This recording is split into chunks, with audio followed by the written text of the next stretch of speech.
ازيكم عاملين ايه؟ يا رب تكونوا بخير. قبل ما نبدأ الفيديو ما تنسوش تصلوا على النبي وتشتركوا في القناة وتفعلوا الجرس وتدوسوا على اللايك. ويلا بينا نشوف فيديو النهاردة عبارة عن روتين يوم الجمعة عندي. فتعالوا نشوف عملت ايه.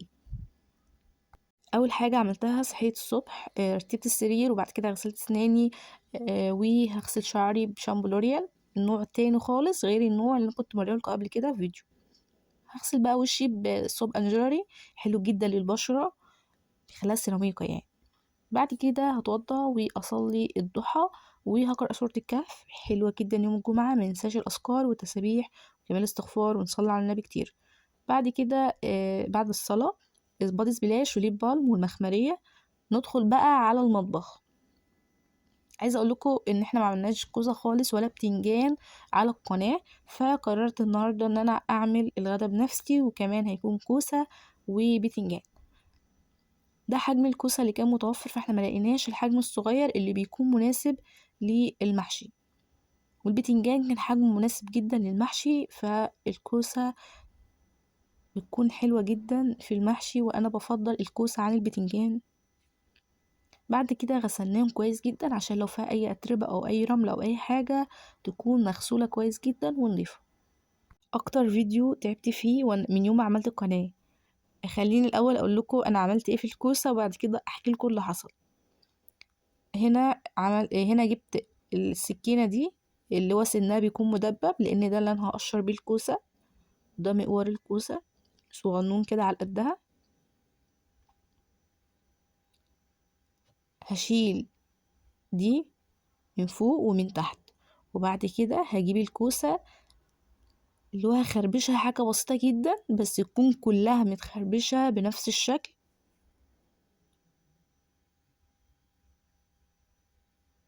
كلها هتكون متساوية مع بعضها في شكل الخربشة ده. الكوسة ما بتتقشرش، الكوسة في المحشي ما بتتقشرش. اما لو بتتعمل طبيخ في صينية يعني مع لحمة او طاجن او شوربة خضار فهي بتتقشر. بصوا بقى شكلها كان عامل ازاي، بين الخربشة تقريبا يعني باينة نوعا ما. قلب الكوسة بعد ما يتقور انا هحتاجه في خطوة قدام هقول لكم عليها، يعني مش هنرميه، لا احنا هنستفاد بيه. هحطها بقى في طبق وابدا ان انا اعمل كل كمية الكوسة، بس انا مش هعمل كل الكمية. اهم حاجة ان انا مخليش سمك الكوسة يكون رقيق، انا عايزاها تكون سميكة شوية، لان ده الفايدة كلها في الكوسة اصلا. فمش عايزة اقورها كتير، انا عايزة اخليها سميكة شوية زي ما انا هوريها لكم دلوقتي. وده افضل نوع لحشو الكوسة، ان انا اخليها سميكة مش رقيقة كده، وتحسوا انها ما فيهاش حاجة اصلا، ما فيهاش لحم من جوه. شوفوا بقى الاطراف من بره تحكم عليها من جوه، يعني احاول ان انا اخليها كلها متساويه ونفس السمك.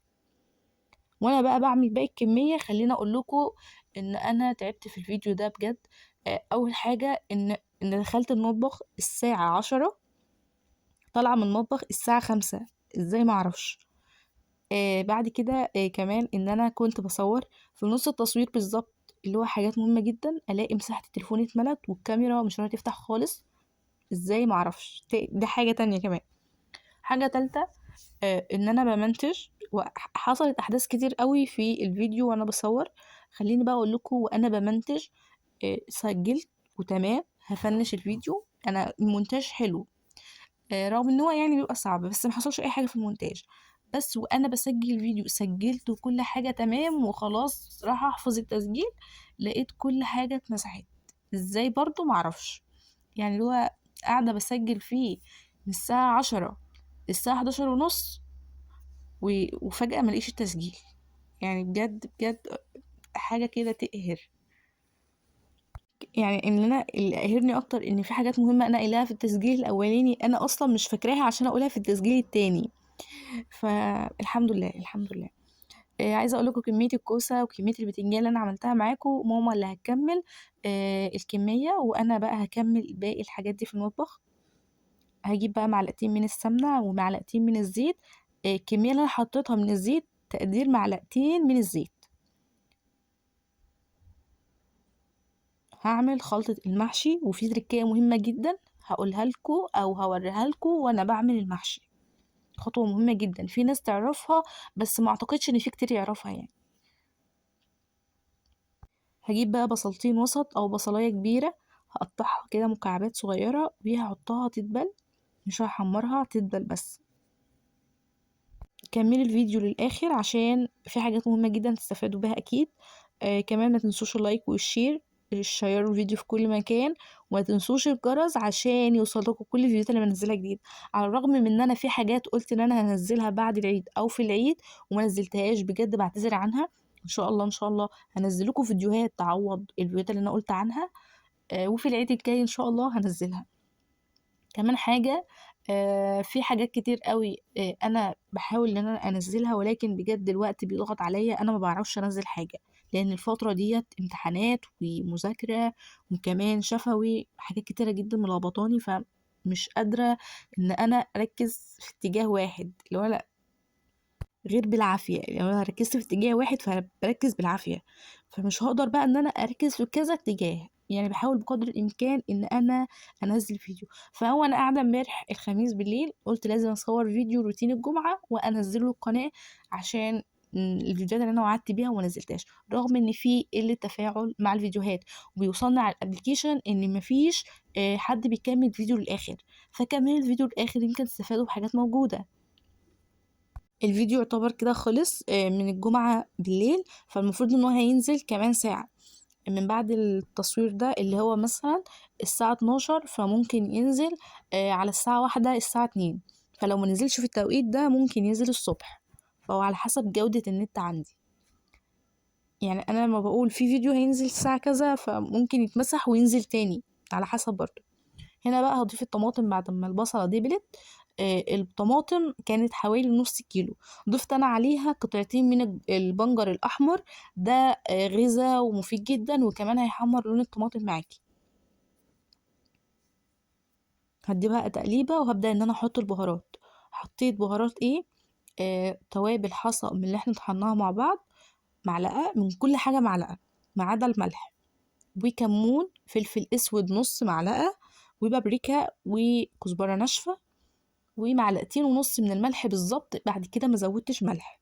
هضيف بس باكت من المرقة الفورية بعد ما اقلب الرز مع الصلصة. ده الحاجة الوحيدة اللي انا حطيتها بعد الملح. هقلب بقى كل الكلام ده مع بعضه. اهم حاجة ان انا اكون مظبطة طعم الصلصة، يعني الدقة اللي انا هعملها، اللي هو سر خلطة المحشي اللي انا هعمله، دي اهم خطوة في المحشي كله. متنسوش الاشتراك، ومتنسوش تكملوا الفيديو للاخر، باكد عليكم. هغطي بقى عليها، واول ما تبدا تغلي هخليها تاخد غلوتين 3 كده لمده 5 دقايق، وبعد كده اوطي عليها تستوي براحتها. هجيب بقى كميه من التوم، دي خلطه المحشي او سر المحشي. كميه من التوم، عايزين تقللوا الكميه او تزودوها على حسب راحتكم. هنا بقى كزبره ناشفه معلقه، معلقتين، معلقه ونص. البحر بيحب الزياده فكتري، بيتغير طعم المحشي جدا الكزبره الناشفه. هضيف بقى فلفل حامي او فلفل بارد على حسب ما انتوا حابين، انا ضفت هنا بارد. هدق الكلام ده كله مع بعضه، اللي هو ههرسه، عملت لي معلقه بالظبط. هنا بقى الكوسه كنت غسلتها بعد التقوير، هي البتنجان، غسلتها كويس جدا وقلبتها كده عشان تتصفى من اي ميه موجوده فيها، لان انا هديها تشويحه على النار بحيث انها تكون دبلانه واقدر اتحكم في الحشوه، وكمان يكون طعمها حلو قوي. والكوسه باكد انها ما بتتقشرش. هجيب بقى الطاسه اللي عند الشعب المصري كله، يمكن لا دي جديدة كمان، التانية ميتة خالص يعني. هحط فيها حوالي معلقتين من الزيت، وابدأ ان انا اقلب الكوسة كل شوية. انا مش عايزاها تحمر، انا ما بحمرش الكوسة، انا هنا بخلي الكوسة دبلانة مش بحمرها. فكل شوية هديها تقليبة. ولكن دي اتلسعت مني السيكة الصغيرة لان كنت بتنضف خضار المحشي، فاتلسعت مني حاجة بسيطة. كل شوية بقى كده اديها تقليبة، وجنبها جنبها كنت بعمل الفراخ، هوريكم عملت الفراخ ازاي. كنت بقلب بيه البتاعة الطويلة دي، لان كان الزيت كل شوية بيطرشق كده ويطلع حاجات مش لطيفة خالص، فكنت بتلسع.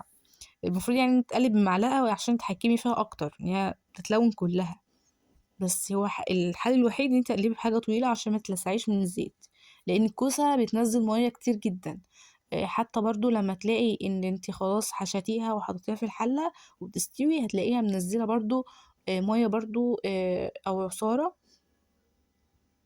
متنسوش بقى تدعولي كتير وتدعوا لصحابي وتدعولنا كلنا في بالذات الفترة دي، لان احنا داخلين على الامتحانات وعندنا السنة دي مواد طحن بجد. والفترة دي ضغط يعني من كله، اللي هو عندك شفوي وعندك امتحانات، الامتحانات اللي هي الفاينل، حاجة صعبة. فما تنسوش بقى تدعولنا، خصوصا ان احنا عندنا دكتورة يا رب ما تشوفش الفيديو ولا تسمعني، هتشيل الدفعة كلها لانها مستحلفانا من اول السنة، فربنا يستر يعدها على خير. رغم والله العظيم والله العظيم ما عملنا لها حاجة.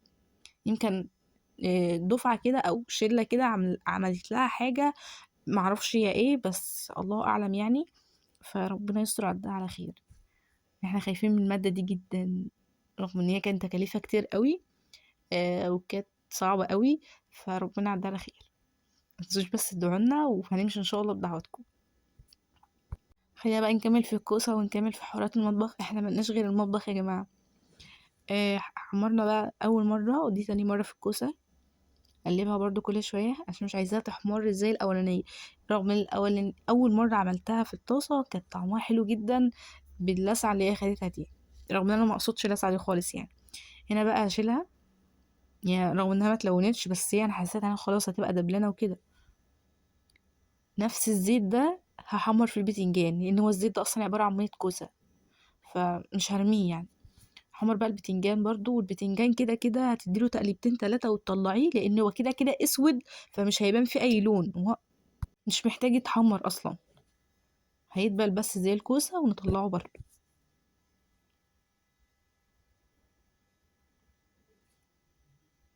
متنسوش بقى تصلوا على النبي، بالذات في يوم الجمعة كتير جدا. انت لو تميتي 100 صلاة على النبي في يوم الجمعة حلو قوي، انا كنت سامعاه من حد قبل كده. فياريت نصلي على النبي كتير، وما ننساهاش ابدا، يعني كل ما نتذكر نصلي عليه.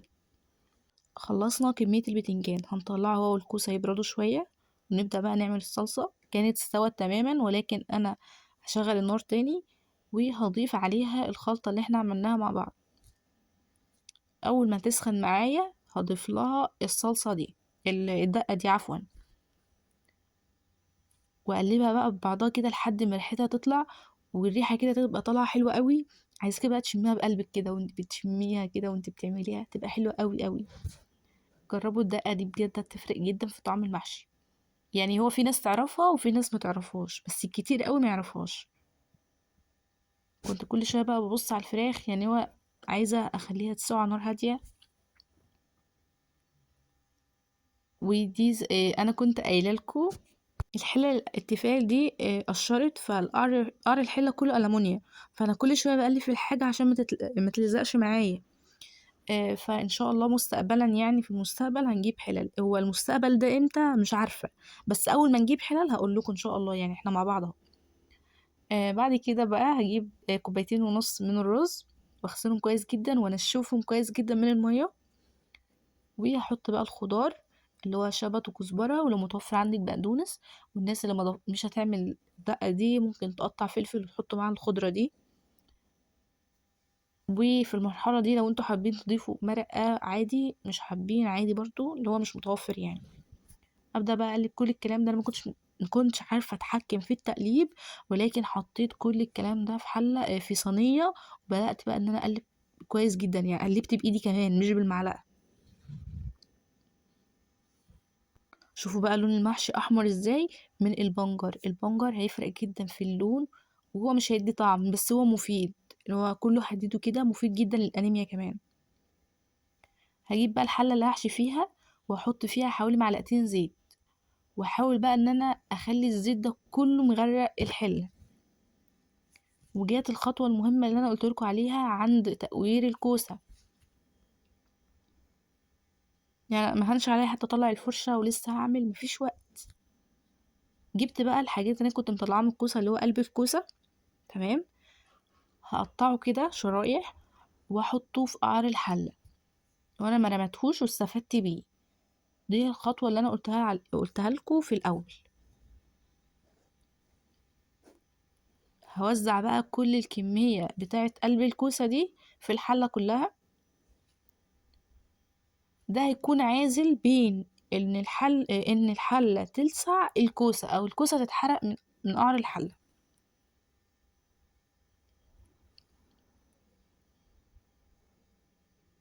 كملوا الفيديو للاخر، باكد تاني وتالت كملوا الفيديو للاخر. متنسوش اللايك، ولو لسه مش مشتركين في القناه او مش مفعلين الجرس فعلوه، عشان كل الفيديوهات اللي انا بنزلها او المفروض اللي انا انزلها توصل لكم.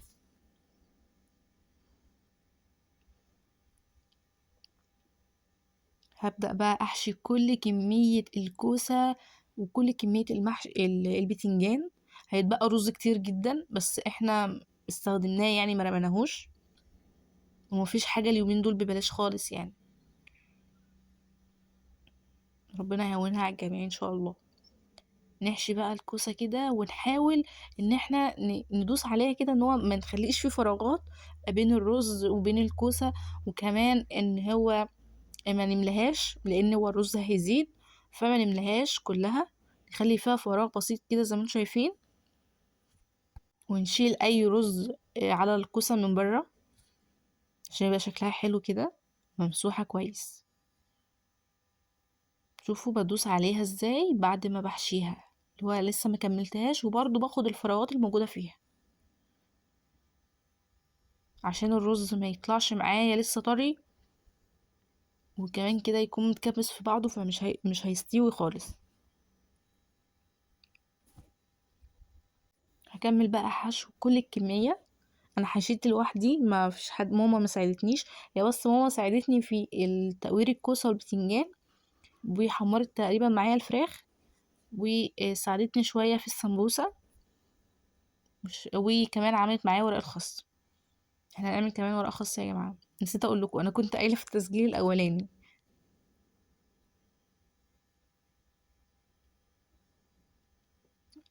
حاول ان انا انضف الكوسة كده، ما اخليش عليها اي حباية رز من بره. في ناس بتطيب الكوسة وهي واقفة، يعني بترصها كده بشكل عمودي جنب بعضها، انما خليتها ايه نايمة كلها كده. وهعمل دايرتين من الكوسة، وفي النص هكمل بتنجان. هو اتضح ان الحلة كبيرة قوي، بس تمام يعني.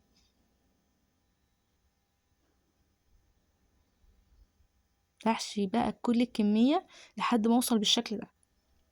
عملت دايرتين من الكوسة وفي النص البتنجان، وهكمل الكوسة فوق وبرضو في النص بتنجان. على فكرة انتوا ممكن تضعفوا الكمية، وكل حاجة انا حطيتها هتخلوها الضعف. وكل ما تكتروا في دقة المحشي دي اللي انا عملتها، اللي هي الخلطة، كل ما تكون خلطة المحشي اللي هي الصلصة لها طعم. تعالوا بقى نعمل السمبوسة. اول حاجة عملت عصاق فراخ، مش متوفر لحمة، فعملت فراخ، جبت صدر فرخة فرمته وعملته عصاق، ودي جبنة موتزاريلا. النوع ده حلو قوي، عشان كده اصلا ما كنتش بكتر في السمبوسة. كمان ان هو اصلا كانت كمية قليلة جدا متوفرة عندي. كمان عملت العجينة او الحاجة اللي انا هلزق بيها السمبوسة. شوية مية على شوية دقيق وهتقلبوهم في بعض. هقطع بقى الطرف كده اللي انا حطيت عنده الخليط ده، واتنيها مثلث كده، خلي الطرف ده نفس الطرف ده بالظبط. واحط خليط تاني، واحط بقى الخلطة معلقة صغيرة. لو انتوا حابين تكتروا الحشوة عادي زي ما انتوا عايزين. العجينة كانت واخدة، الحشوة كانت واخدة على قد العجينة. انا ما عايزه اقول لكم، انا ما عملتهاش بالسهل كده، انا كنت بجد تعبت فيها، عملت 2 3 في الاول وباظوا مني لحد ما عرفت اعملها. يعني انا كنت بعملها اصلا وما كنتش برضو ظبطاها.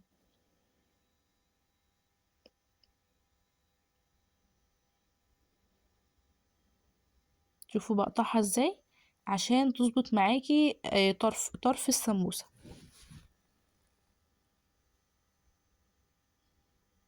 هدهنها كده بالفرشة حاجة بسيطة او بصبعك عادي، واتنيها كده، واحط كمان الخليط ده، واحط الحشوة.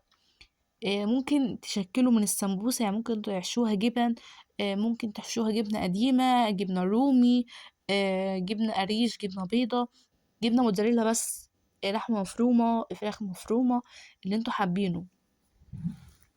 يعني انا فكرت كمان ان احنا ممكن نعمل السمبوسة دي بالمهلبية، ونخلي المهلبية دي تقيلة شوية، اللي هو الكاستر يعني، نخليه تقيل شوية ونحشيه ونلفها ودي تتعمل على أساس انها حاجة حلوة يعني.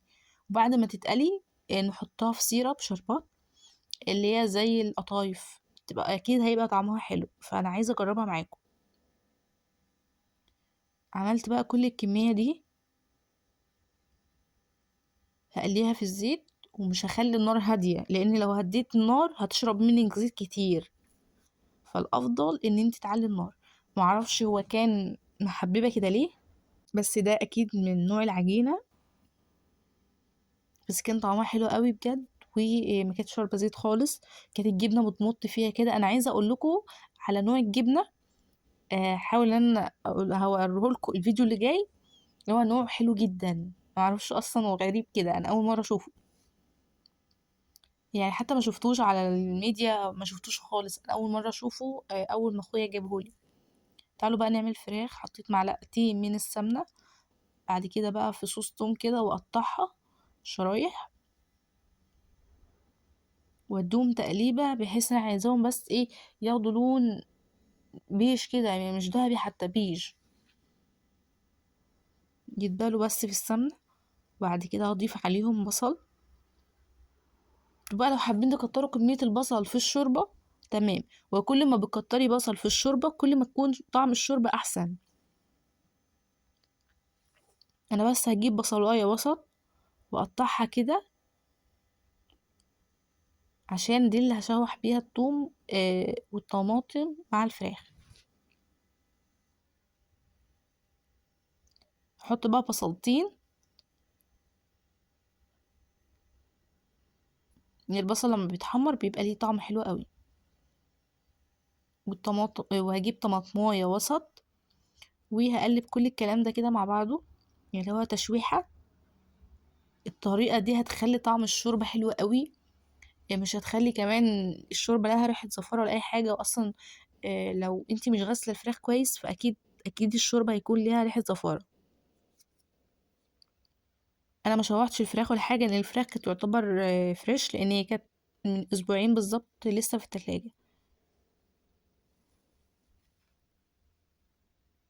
احط بقى الفراخ بعد ما غسلتها كويس جدا بليمون، مش هغسلها بخل خالص، ليمون وملح، ولو عندك طحينة بتبقى حلوة جدا للفراخ. اغسلها بقى كويس، وبعد كده هصفيها من المية. وطبعا مش هننسى الرجول، في ناس بتحب رجول الفراخ قوي، وتقريبا بقت بتتباع بالكيلو كده. همسح البوتاجاز، هو كده كده اصلا كنت مسح البوتاجاز، بدأ يتعفش فهمسحه عشان يبقى ايه سهل. فانا قلت ان هو هيبقى سهل، فانا قدام هوريكم شكل البوتاجاز عامل ازاي، لان انا هنضف معاكم البوتاجاز برضو في اخر الفيديو. هو كان لحد كده لحد دلوقتي كده كان نضيف. بعد بقى تطيب المحشي والتحمير السمبوسة وتحمير الفراخ، فده اللي بوظ معايا خالص يعني. فلازم بعد كل اكل او بعد كل حاجة بعملها على البوتاجاز لازم انضفها اول باول. هحط بقى نص معلقة من الفلفل الاسود، ومعلقة من الكمون، معلقة من الكزبرة، وهضيف كمية الملح المناسبة للشوربة. وكمان هحط برضو التوابل الحصى اللي احنا طحناها مع بعض قبل كده، احط منها معلقة. هي عبارة عن ورق لوري وقرفة وحبهان اللي هو الهيل، ورق اللوري اللي هو ورق الغار، وكمان فلفل اسود. والتوابل بيبقى كده فيه توابل ورد احمر صغير كده. وانا بقى عملت الطبق ده كامل، قلت بدل ما اعمل من كل حاجة طبق طبق، انا اجيب صينية واسعة، هو ده طبق واسع اصلا جاي من السعودية. فحطيت فيه كله، شكلته بقى فراخ على سمبوسة على محشي ورق خاص على محشي بتنجان على محشي كوسة، والله لو كان في حاجة كمان كنت حطيتها.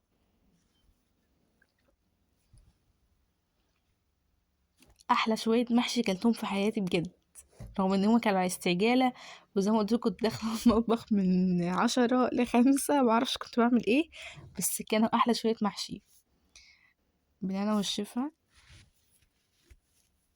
كان الفراخ طعمها حلو جدا، والشوربة كانت احلى بكتير، ما شاء الله ربنا يبارك. الحاجة كان طعمها حلو قوي، وكمان ورق الخس مش هننساه، كان طعمه حلو جدا. تعالوا بقى بعد ما كلنا والحمد لله، تعالوا بقى نعمل البوتاجاز ده ننضفوه.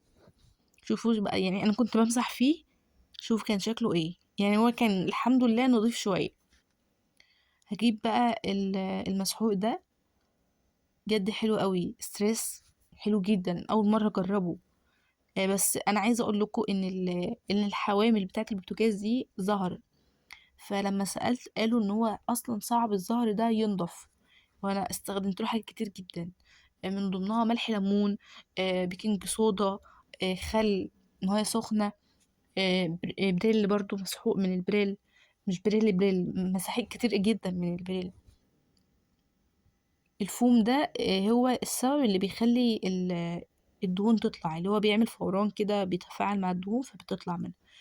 كنت مجرد ما بفرك كده في الحاجة كانت بتطلع زي ما انتم شايفين. فطبعا في حاجات كتيرة قوي في الحوامل دي تطلع، فانا كنت بحاول ان انا اطلعها على قدر الامكان. دي بقى متغطية بفويل لان الخانة دي ما بنستخدمهاش خالص، فمتغطية بفويل، فبرضه هنضفها وهغير الفويل. مسحته بقى كويس جدا، وكان نضيف قوي بجد، المسحوق ده حلو قوي، انا اول مرة استخدمه ومش عارفة كنت فين من زمان يعني قبل ما استخدمه. يعني انا نضفت الاول حاجة شبه فوطة كده اللي هي فوطة المطبخ، بعد كده جبت مناديل بقى، بدأت ألمع بقى. دي كنت مسحتها خلاص. هو الحوامل دي نضفت نوعا ما، يعني ما كانتش كده خالص. انا في كل مره بحاول ان انا احط عليها ميه سخنه او اسخنها الاول على البوتاجاز، واحط عليها المسحوق ده. تعالوا بقى نعمل شويه بخور كده بعد الروقان اللي حصل ده. ده بخور العود، حاجه كده راحه نفسيه بجد، ريحته حلوه جدا. بعد بقى ما نضفت البيت كله ونضفت المطبخ وعملنا شويه بخور، تعالوا بقى نشرب كوبايه شاي كده بنعناع على الرايق. البرطمان اللي ورا الشاي ده برطمان مخلل، عشان في ناس كده ايه بتقعد تتكلم بقى ما بيتكلموش في كومنتات، بس بيتكلموا ايه بينهم وبين بعض يعني. عملت كوباية ليا وكوباية لماما، يعني كنا الساعة 5 بعد ما خلصت بقى، يعني دي كانت آخر حاجة في المطبخ. ده في لسه قهوة بالليل كمان، اللي هو كانت من 3 ساعات كده. بجد كانوا أحلى كوبايتين شاي، اللي هو أنا أصلا ضهري اتكسر، فمعودش قادرة أخد نفسي، فدول اللي حلوا المزاج. هنا بقى قعدت اقرا شويه في الكتاب ده اسمه كن قويا، حلو قوي. هو بالتاريخ، ده النهارده 28 ابريل، فانا بقرا كل يوم بالتاريخ. فده بقى الهدف بتاع يوم 28 ابريل، مع كوبايه قهوه، احلى شويه محشي، واحلى طبق سمبوسه بجد. ما تنسوش تقولولي عن الروتين بتاعكم يوم الجمعه في الكومنتات، او تجربوا الروتين اللي انا عملته ده الجمعه الجايه او في اي يوم عادي. ده بقى صور الاكل، وده فيديو النهاردة أو روتين النهاردة يوم الجمعة. أشوفكم في روتين جديد أو في يوم جديد أو في فيديو جديد. عايزاكم تقروا الحاجة اللي عدت دي، حلوة قوي وهتستفيدوا بيها، يعني فكروا فيها كتير. متنسوش بقى لايك والشير والاشتراك في القناة وتفعلوا الجرس عشان يوصلك كل فيديو أنا منزلها جديد. وأشوفكم في فيديو جديد، في رعاية الله.